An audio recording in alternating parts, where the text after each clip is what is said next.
We have just one horse here from Australia this week, but he's a good one.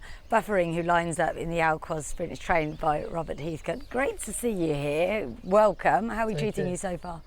Brilliant. I love the Emirates and Dubai itself, and I have friends that have been here. And I've been travelling through here on my way back from Europe to Australia for the last 15 years, and you know, like that article I read the other day says, if there's one word sums up Dubai, it's change. It's always changing, but it's fantastic to be here.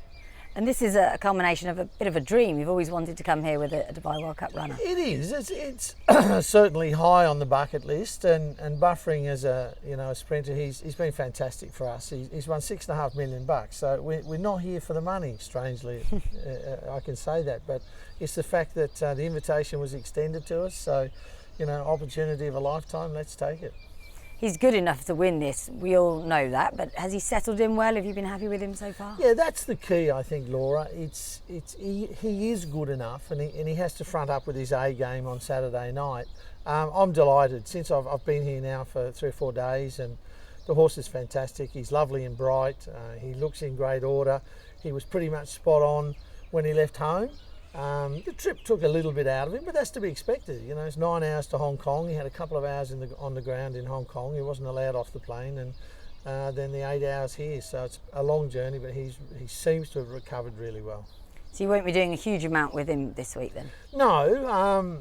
Yesterday, on Saturday morning, we gave him a little bit of a breeze up the straight here, just more to have a look at everything. I mean, this amazing grandstand complex, it's quite daunting, I suppose. But he was brilliant. Worked keen, worked enthusiastic. I'll give him another little breeze up on Tuesday, and that'll do. In the race itself, what sort of tactics will you be employing, do you think?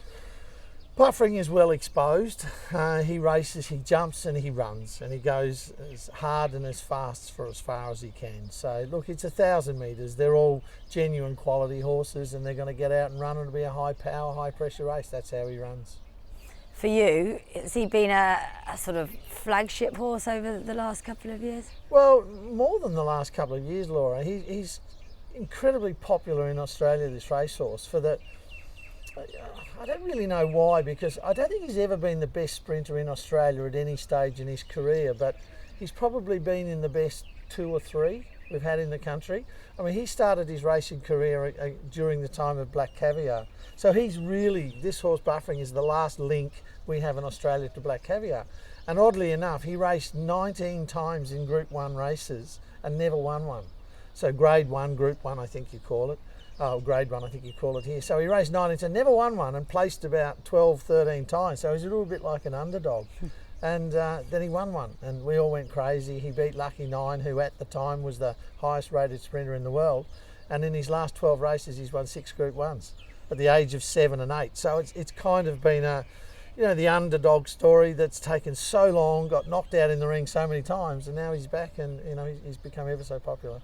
Your story is very interesting as well. You've done really well winning premierships and so on and so forth. But actually your background's a little bit unusual, isn't it, for a trainer? It is. I travelled the world as a young fellow when I was 20. I went on this adventure from Australia to England, as so many young people do. But I stayed a little bit longer, and worked for a travel company, and I took tours around Europe for 13 years. So yeah, it was unusual. And my brother, who lives in the UK, he was passionate about horses, and then when I met my wife and moved down to Australia and started training his horses, and a private trainer for my brother, and branched out, and it's been a wonderful journey. And I'm lucky. If you love what's that saying about if you love your work, you never work a day in your life, and that's pretty much the same with me.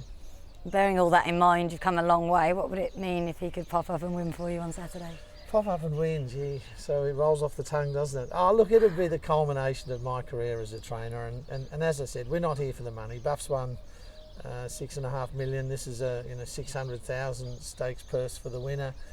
Of course, that's nice, but just the prestige alone, and it would be the culmination of this incredible career and this wonderful journey he's taken us on.